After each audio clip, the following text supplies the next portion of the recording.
இது பார்த்திங்கன்னா மீனாட்சி குளம், தேவக்கோட்டை பக்கத்தில் இருக்குது, சிவகங்கை மாவட்டம். ஸோ ஜனவரி 20 இது சீரமைக்கிற வேலைகளை ஆரம்பித்தோம்.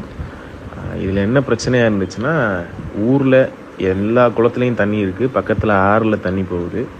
ஊரில் வெள்ளம் வந்தப்போ கூட இந்த குளத்தில் வந்த தண்ணி உடனே வற்றிடுச்சான். அந்த மாதிரி ஒரு பிரச்சனை இருந்துச்சு. ஸோ நம்ம வந்து பார்த்தோம், இங்கே இருக்கிற பிரச்சனைகளை சரி பண்ணோம், இங்கே இருக்க மண்ணை மாற்றணும். ஸோ மறுபடியும் தண்ணி கொண்டு வரதுக்கான வழி செஞ்சோம். தண்ணி வந்து இந்த மீனாட்சி குளம் நிரம்பிட்டு இருக்கிறப்போ நாளைக்கு இந்த வேலைகள் முடித்து ஒப்படைக்கிற டைம். ஆல்மோஸ்ட் எல்லா வேலையும் முடிஞ்சிடுச்சு, ஹேண்ட் ஓவர் மட்டும்தான் பப்ளிக் கிட்ட. ஸோ கரெக்டாக இப்போ மழை பெஞ்சிட்ருக்காங்க. அவ்வளோ சந்தோஷமாக இருக்குது.